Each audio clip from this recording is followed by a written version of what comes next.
وادي يا جماعه العربيه الكريستاله بعد ما خلصنا اهوت يا جماعه. تمام. تعالوا مع بعض كده نشوف رئيس بص الزبون بيضحك ازاي. اقسم بالله تشوفوه الصبح كان جاي بيعيط، صرف له يجي 50,000 جنيه. وبص بص الابتسامه بقى. هو ده الموضوع. هو ده. كشري يا كشري، تعالى يا كشري. احلى سماعه في الدنيا، احلى بتاع تربات اخويا احمد الكبير. قلبي يا كشري حبيبي اسكندراني. ارحب اخويا الكبير. هي بقى الابتسامه دي اللي احنا بندور يعني نجيبها للناس الكويسه اللي يشوف منظرك وانت جاي. جربنا العربيه تسلم ايدك بجد والله. تعالى كده اما نشوف بقى. وعمال يقول هتعمل ايه بكوبايه الميه، هتعمل ايه بكوبايه الميه. انا دلوقتي هوريك ايه هعمل ايه بكوبايه الميه. الميه عباره عطشانه. هات كوبايه الميه، هات جرد اللي عندك. طبعا زي ما انتم شايفين والله يا جماعه الحمد لله، يعني السعاده والانبساط اللي على وشه ده كان فرحنا كتير. لو تابعتوا الفيديو من اوله لاخره يا جماعه هتلاقي فيه مشاكل كتير قوي في العربيه دي. تمام. فتعالوا مع بعض نشوف يعني ايه هو لحد النهارده ما يعرفش يعني كوبايه ميه. تعالوا مع بعض انا اوريك يعني ايه كوبايه ميه. ادي يا جماعه اهي. امسك كده يالا ولا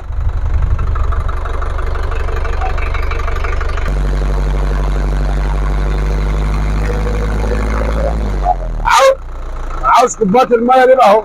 عاوز كوبايه الميه ليه؟ اقول لك انا عاوز كوبايه الميه ليه. انت لما كنت جايب العربيه كان ايه اللي بيحصل في اول ربع الدوسه؟ بتترعش كده. في بقى الرعشه اللي هي في اول ربع الدوسه معاك لا، دي؟ مفيش. انا بحط بقى كوبايه الميه دي عشان لو في رعشه هتبان معايا فين؟ في كوبايه الميه. ليه بقى؟ الرعشه دي هتعمل معاك ايه بقى يا معلم؟ تكسر معاك لات شكمان، تجيب معاك صلايب كردان، تخلي الديسك يعمل مثلا تيجي طالع. ممكن انت تفكر العربيه فيها ديسك، تيجي طالع الطلعه وهي مع محمله تطلع كلها بتنزل زنت قفال بعضها. في ناس تقول لك بقى ديسك، وناس تقول لك غير ديسك واسطوانه، وناس تقول لك ده الفلوم. وفي الاول والاخر بيبقى ايه فين؟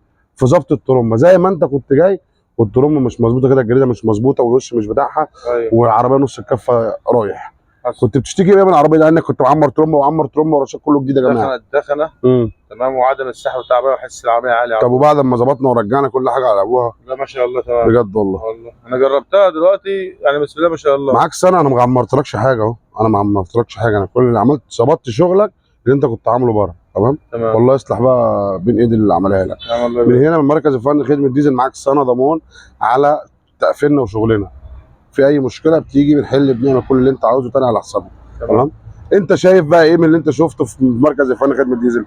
لا بسم الله ما شاء الله والله. حد اشتغلك؟ حد سرقك؟ حد الناس تمام كلها؟ قلنا لك كبساتك بايظه ولا انت حليت قلت الحاجه دي اصليه والحاجه دي تمام وكل حاجه تمام على وضعها، بس انت لقيت الوش فيه مشكله تمام فغيرنا الوش. تمام. الحاجه اللي انت لقيتها بايظه هي اللي اتغيرت، انما الحاجات الثانيه كله على وضعه. انت ظبطت فرق كام في المية العربيه؟ فرق 100%. وبرده حمل ولو في اي حاجه ده مكانك في اي وقت. تعالوا مع بعض يا جماعه نشوف الدبابه اللي جات لنا دي. تمام. الدبابه دي بقى احكي يعني انا بصراحه انا بعذر صاحبها ما تدورش. يعني انا بعذر صاحبها راجل محترم جدا. اوعى صباعك من قدام. صاحبها راجل محترم جدا وانا ما طلعتوش قبل عشان العربيه دي هو يعني عانى منها. فهو من حبه في العربيه عاوز اقول لكم اللي هو لو قلت له هات ترومبه ورشاط ب 50,000 جنيه يقول لي ركب. وده اللي حصل. تعالى يا صاحبي كده احكي لهم قصه العربيه دي كده وعرفني بقى انت منين.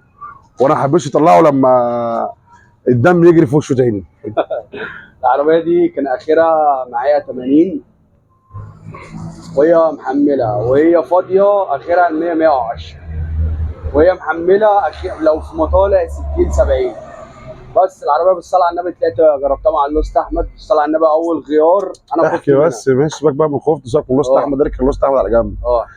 انت كنت عاوز تعمل ايه وانا قلت لك نعمل ايه وعلى ضمانتي، ولو عربيتك ما ظبطتش فلوسك في جيبي واتكل على الله. انا كنت اصلا جاي اصلا على اساس ان المكنه اصلا كبسها هارب اصلا، وكنت هحل المكنه اصلا كنت وجايب ترومبه حل زيرو جايب كرتون. ترومبه حل زيرو. حليت ترومبته يا جماعه وترومبته جوه على البنك اهي. قلت له هركب لك ترومبتك ونبيع الترومبه دي النهارده وانت واقف كده انا هشتريها منك ب 15,000 جنيه.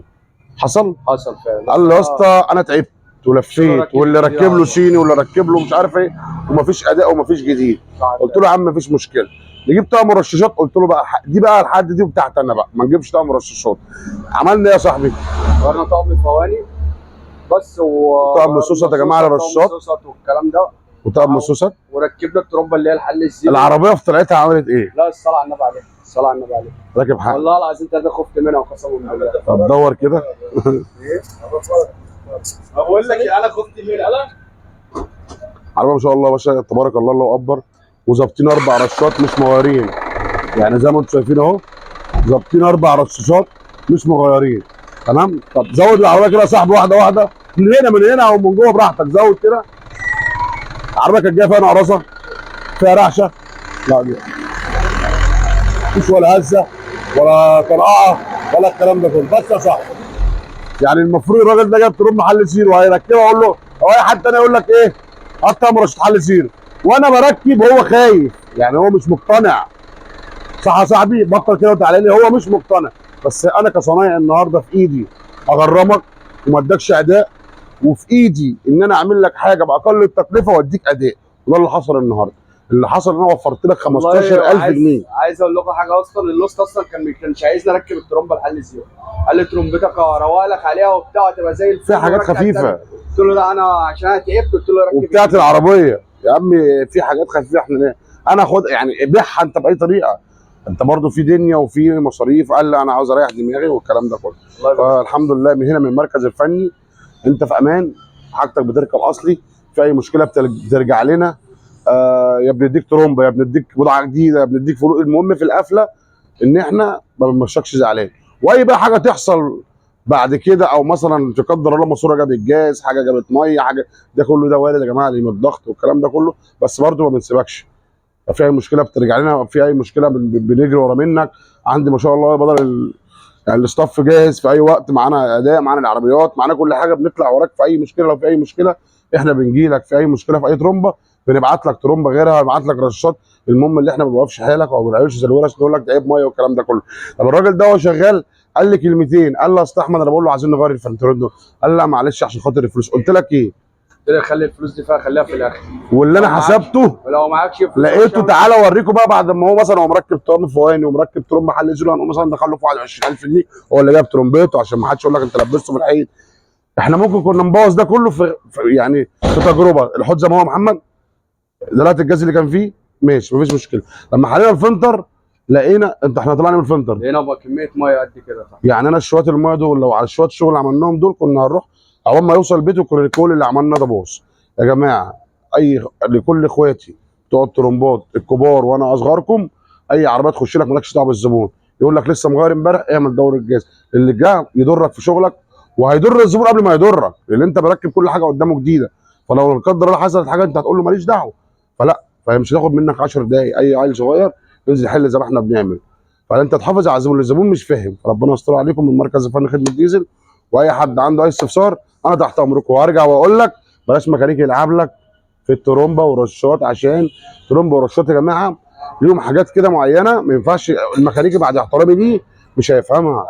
فما نرجعش بعد كده نقول الميكانيكي فتح المكنه صلخت المكنه عملت. ما هو الميكانيكي هيركب هيعمل يحل وش هيفتح